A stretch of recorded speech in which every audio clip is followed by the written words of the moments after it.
Jadi selama ini kan pembangunan Indonesia secara umum dan termasuk di dalamnya dalam penyelenggaraan pendidikan masih belum bergeser dari apa yang disebut dengan teori lampu pijar. Lampu pijar itu menyala terang di sekitar bola lampu, semakin jauh semakin redup. Nah, dalam dunia pendidikan, penyelenggaraan pendidikan, sekolah-sekolah yang bagus umumnya adalah di pusat-pusat kota, di pusat-pusat pertumbuhan. Jadi oleh karena itu mereka yang merasa berprestasi tapi tinggal di kabupaten, itu kemudian gelisah, risau mereka, tidak bisa mendapatkan, tidak bisa mengakses sekolah-sekolah yang dianggap bagus karena sekolah yang bagus umumnya di kota. Itulah kemudian mendorong mereka melakukan hal-hal yang boleh dikata menyimpang lah itu, seperti kakak tadi Prof ya. Kemudian ada mencoba memasukkan data alamat, nitip di kakak orang, dan banyaklah yang dilakukan untuk bisa berada di zona yang bisa diterima oleh sekolah yang dianggap favorit itu. Nah, ini salah satu sebabnya ialah karena pemerintah belum bisa melakukan pemerataan pendidikan yang lebih menyebar. Jadi masih berkembang sesuai dengan teori lampu pijar tadi. Masih berlaku hukum lampu pijar. Menyala terang di sekal bola lampu, semakin jauh semakin redup. Yang harusnya lampu pijar diperbanyak. Nah, ini pemerintah belum bisa melakukan itu sehingga kemudian menciptakan kegaduhan dalam PPDB berbasis zonasi. Kemudian yang kedua itu soal prestasi. Mereka yang gelisah, merasa berprestasi tapi karena jauh dari sekolah yang dianggap favorit, itu kemudian melakukan hal-hal yang tidak sesuai dengan regulasi penerimaan siswa itu sendiri. Nah, tetapi pertanyaannya prestasi seperti apa? Pada umumnya prestasi yang dimaksud ialah prestasi dilihat dari skor tes, dari raportnya gitu. Kalau dulu dari ujian nasionalnya, sekarang ujian nasional nggak ada, tapi sekarang kan dilihat dari segi raport. Tadi Prof kan ini Apa? Soal prestasi itu katanya perlu ada definisi ulang atau gimana Prof tadi? Ya, kalau menurut saya definisi itu perlu dijelaskan. Definisi tidak hanya secara kognitif dari sisi kognitif, dari sisi skor tes. Jadi definisinya juga harus menggambarkan kepribadian. Prestasi-prestasi di bidang non akademis, tapi juga kemudian kalau menurut saya lebih ke melihat dari segi integritas ya. Anak-anak kita yang memiliki modal untuk menjadi orang yang berhasil, orang sukses, itu menurut saya ukuran prestasinya dari situ. Orang yang sukses itu kerja keras, bermental kuat, punya integritas, disiplin, seperti itu gambaran saya. Kalau ini yang menonjol di evaluasi tentang ukuran atau kriteria prestasi, saya kira itu yang justru kita harapkan ya. Nah, sekarang ini hanya dipahami dalam pengertian yang sempit, prestasi itu yang skor tesnya itu tinggi. Nah, kalau ini diperluas ruangnya untuk kriteria penerimaan siswa baru yang definisi prestasi itu hanya terbatas skor tes. Nah, buat saya sia-sia upaya kita menciptakan manusia Indonesia yang terdidik dan bermental kuat. Orientasinya skor itu ya.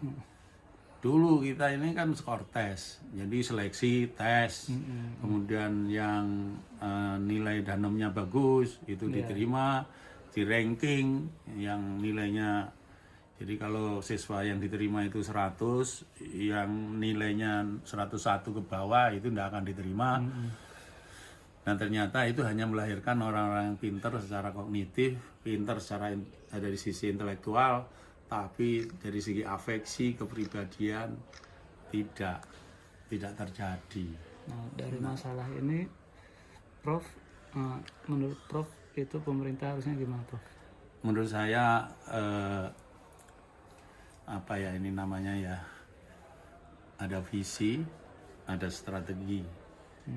Visinya menjadikan anak-anak Indonesia yang berkemajuan, pendidikan kita menjadi anak yang berkemajuan, bermental kuat, terdidik. Bagaimana caranya? Strategi. Nah, strateginya itu menurut saya jangan terlalu diorientasikan untuk mengejar kecerdasan literasi, numerasi. Itu kan kuat sekali sekarang digaungkan oleh Kemendikbudristek. Yang di assessment itu adalah literasinya, numerasinya. Kenapa tidak menempatkan di tempat pertama assessmentnya pada faktor kepribadian, integritas kepribadian, pada karakter itu. Anak-anak didik kita bisa mempunyai habit yang bagus, yang membuat dia sukses dari berbuat sesuatu yang kecil tapi menjadi habit, yang kecil itu yang bagus. Nah, kalau dilakukan sebagai satu kebiasaan akan menghasilkan sesuatu yang luar biasa. Kita kan mempunyai pepatah yang mengatakan sedikit-sedikit lama-lama menjadi bukit. Jadi mengubah karakter ini menurut saya itu yang perlu didengung-dengungkan. Nah, pendidikan kita, Kementerian Dikbudristek itu pikirannya ngejar standarnya PISA. Bisa. Kita 10 kelompok besar, 10 besar tapi bukan di atas, tapi kelompok besar di bawah. Itu kan risau itu. Kalau menurut saya enggak usah terlalu risau lah. Tapi kalau kita bisa memberi bekal sukses anak-anak kita, itu menurut saya malah justru yang kita butuhkan. Apa itu modal sukses? Kerja keras, disiplin, ya kan? Punya habit meskipun kecil, tapi kalau kemudian dilakukan terus-menerus, dia akan menjadi anak yang luar biasa. Bangun 5 menit lebih awal menjadi kebiasaan. Itu akan melahirkan sesuatu yang bagus. Membaca sehari sehalaman saja kan kecil tuh baca sehalaman, tapi kalau menjadi habit pasti hasilnya luar biasa. Kalau sudah habit itu kan sesuatu yang dilakukan secara teratur terus menerus sehingga kemudian menjadi habit. Kalau terus menerus teratur membaca sehari 1 halaman, saya yakin luar biasa. Itu anak didik kita harus dibangun karakternya dengan cara itu. Nggak usah risau literasi numerasinya itu tidak sebagus seperti yang diminta oleh PISA. Kalau karakter kita berhasil kita bangun melalui pendidikan, itu menurut saya lebih memberi harapan untuk membawa Indonesia menjadi Indonesia berkemajuan. Satu lagi Prof, kalau soal solusi sekolah favorit tadi kan masih terbatas tuh Prof, di mana-mana itu seperti apa? Hanya ada di kota-kota saja. Nah kalau Prof melihatnya apa? Saya sebetulnya itu kurang serk itu apa ya?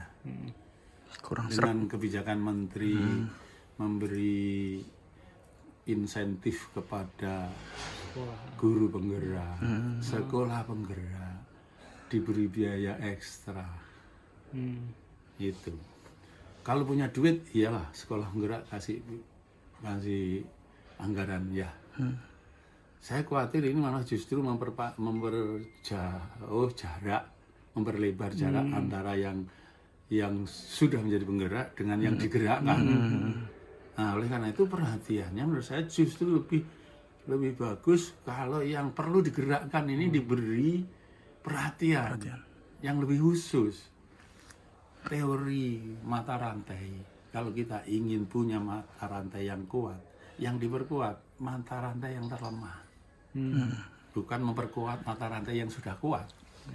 Itu saya berpikiran seperti itu. Oleh karena itu sesungguhnya perlu ada perlakuan yang taktis dan strategis pada sekolah-sekolah yang memang belum berkualitas itu yang diberi penekanan, dilakukan pemihakan yang kuat itu, sehingga kemudian saya yakin kalau pemihakannya kuat ini akan naik, sementara yang di atas juga tetap aja diperhatikan tapi tidak sebesar yang di bawah, maka akan terjadi jarak yang bisa upaya mengurangi jarak antara yang digerakkan dengan penggeraknya ini akan semakin dekat. Tapi kalau yang diprioritaskan yang sudah bergerak, diberi ekstra perlakuan, yang di bawah semakin jauh. semakin jauh. Saya kira itu strateginya, Mas. Siap.